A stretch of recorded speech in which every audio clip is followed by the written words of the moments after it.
I'm a special ed parent educator. So I am like one of the staff members in a classroom that like isn't the teacher.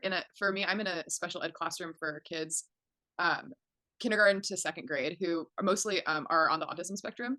And I'm not the teacher, but I help teach and I help, kids with all of their like sensory needs and just, kids in our classroom like need a lot more adults for Yeah. like support and supervision and like safety and stuff. So there's like four staff members in addition to the teacher. Mhm. And last year I was an EA, I was an educational assistant. And both of those jobs and the secretaries and like a lot of other random positions like library assistants and like the security guards randomly and all like a bunch of positions like that are all in a different union than the teachers. So Okay. I'm in a union called PFSP, which is Portland Federation of School Professionals. Okay. Um, and it's like the local of a larger union called AFT, American Federation of Teachers, which I'm just saying so that it's like you don't need to know that, but unless you, maybe you do, but yeah. So that's what I do. So, so not our union. So the teachers Oh, union yeah. was on strike, Okay.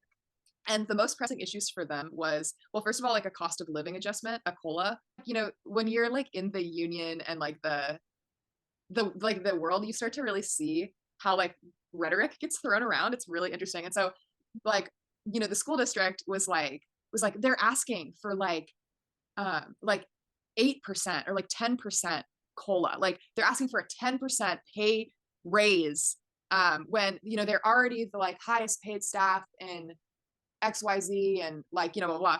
And what Yeah. they're not saying is like if we don't, so and the teachers union asked for 8% because they said, okay, we got the other 10% as a part of our former contract. We like bargained for that. But to really accommodate the actual cost of living, we need another 8% because that's the inflation margin or whatever.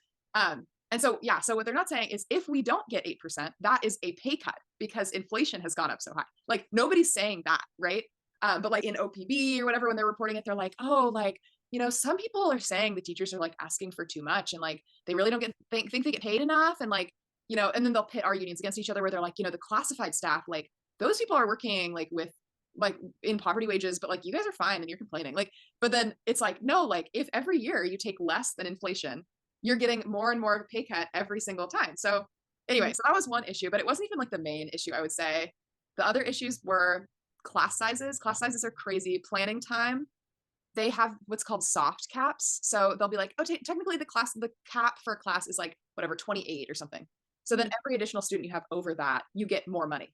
Like there's a lot of like infrastructure shit. Like there's rats in some of our buildings. Like there's really insane temperature issues because we have a lot of really old buildings in Portland Public Schools. My classroom in the summers, at the beginning of the school year and at the end of the school year, when it's hot, it gets in the 90s in our room. And I have another friend who works at a building that's only special ed in Portland Public Schools. It's called Pioneer, and she has an asbestos pit in her room, and it's a known asbestos pit, and they cover it with duct tape, and kids will like trip over the duct tape asbestos pit. Like it's like stuff like that. That's like infrastructure shit. That's like this is an emergency. So the custodians, union SEIU, custodians and nutrition services, they were in bargaining, and the teachers union was in bargaining, and my union was all in bargaining at the same time, and that's like never happens. So the teachers union, as a result of bargaining not being like effective, they weren't getting what they were asking for. They went on strike.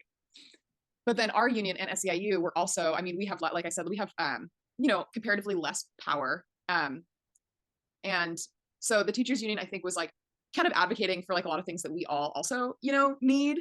Like it affect, so there was like so many opportunities for like solidarity. Like when the teachers union was on strike for like a month in November, we were forced to work because of Oregon labor law, which says that we cannot strike in solidarity. So for public sector employees, like we're not legally allowed to strike in solidarity. And what that means is like, like if you are working at a grocery store or let's say you're a truck driver who is delivering to a grocery store that's on strike, you have a choice as like a union truck driver to be like, fuck no, I am not delivering. I'm not crossing the picket line. Like I'm not going to deliver to this like store that's on strike. But we would, if we said, oh, the teachers are on strike, I will not report to work. I will not be anywhere near my, job or whatever. You would risk being fired. And like we had a few people that did that they were like, that were like, fuck no, I'm not working. Like, there's no way I'm crossing the picket line. And they went through all these like disciplinary hearings and stuff. And um, Wow. so it was a big deal, as you can imagine. And school was not in session. So we were kind of like how much of a thing it was going to be. But it ended up being a huge issue. The district was like, oh yeah, we're not going to have school because obviously we can't without any of the teachers. They didn't try to hire scabs, which they did when the teachers almost went on strike a couple years, or like in like 2014. 2014. Yeah. Yeah, yeah, I remember when that was happening. But yeah, they didn't try to hire scabs this time. They just canceled school. But then they were pulling all this bullshit. They were like, like people of color, like students of color, are the most disproportionately impacted by like, this and this, and the reading scores for some of our students of color is like really not where it should be. So like in order to be like an appropriate, or like in order to be like a educator centered around equity, the staff members who are not trained to provide reading support, and it is explicitly in their job description that they should not be doing lesson planning or teaching without like a certified teacher present, Mhm. they're like, we're going to have them become reading coaches. And they Wow. use all of this like really frustrating rhetoric, especially since the teachers union like has actual like racial equity, like that they're not just using as like words, that they're like, they're saying like, this is how you hire more like educators of color, like it's by like having working conditions that like people like, recruiting means having working conditions that people want to work in. And like anyway, and there's just like anyway, and also the teachers union, one of the things they were advocating for, like a few things that were like, they want some of the empty vacant lots that Portland Public Schools has to be transformed into affordable housing. Like they were like actually doing these like really cool things. And then the school district was like, anyway, if you don't like decide to scab and be a reading coach, then you're like a bad person and you have to anyways. Like it was just, so they were, yeah, it's in Wow. contract as EAs and paraeducators that we are not supposed to teach without a certified teacher present, and we're not supposed to lesson plan. Like it's just it's beyond our pay grade and stuff. And they were having us do that basically, and saying that they weren't because they were providing lesson plans, but like lesson plans aren't just like, here's like a script that could work for any kid. Lesson planning is like, oh, like I know the kid that I'm working with and I have to adapt it based off of where they're at and what they're going to get. So outside of striking and union organizing and all of that more like direct action, have you seen a shift in educators and people working in the classroom integrating more like restorative justice type of work with the kids? There's been like a big shift towards, actually like district wide, towards like restorative justice, and like away from like, traditional discipline in a way Yeah. that's really cool.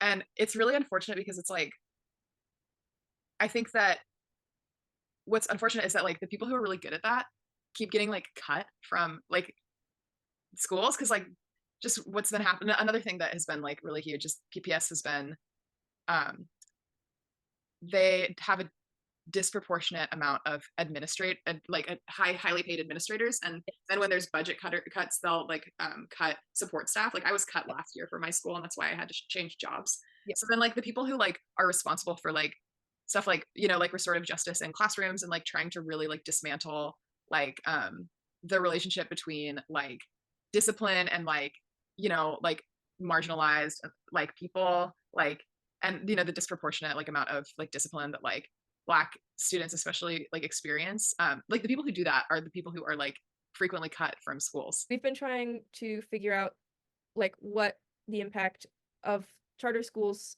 has been on the larger community and also on educators and staff and students in the public schools Yeah. specifically. So last year especially, I was an educational assistant, and so my job was like really just putting out fires. It's like I was there to kind of help with, like I led small groups for like kids that needed extra help in reading.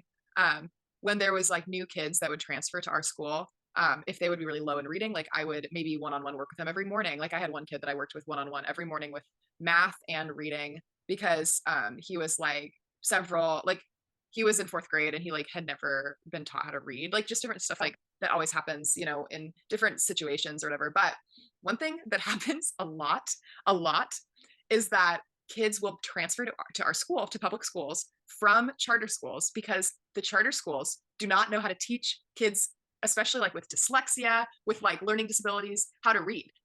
And Wow. so what would happen is like for example, like Montessori schools, a lot of the time the Yeah. Montessori school models are like, oh, kids don't need to know how to like read when they're really young. They can start doing more academics when they're older, and like don't have to like stress so much about like what's called phonics. They'll like not have been taught reading from like the science of reading of like phonics. Wow. And so then there'll be this kid that's like their parents panicked because they're in fourth grade, they're in third grade, whatever, and turns out they have dyslexia and they don't know how to read. And so this whole idea that kids will just pick it up when they're older, because it is really assuming that the parents like have access to like literacy themselves and like can Yeah. read with their kids regularly, or like, you know, it assumes like a class background, like a just cultural background, and a like assumption of like able like of like not having a disability. Yeah. And that is really interesting to me because like I'm a huge fan of public schools and like not a huge fan of how money is getting divested away from public schools. But what's frustrating is that like because we're in a big school district, like there's more pressure for us to adapt.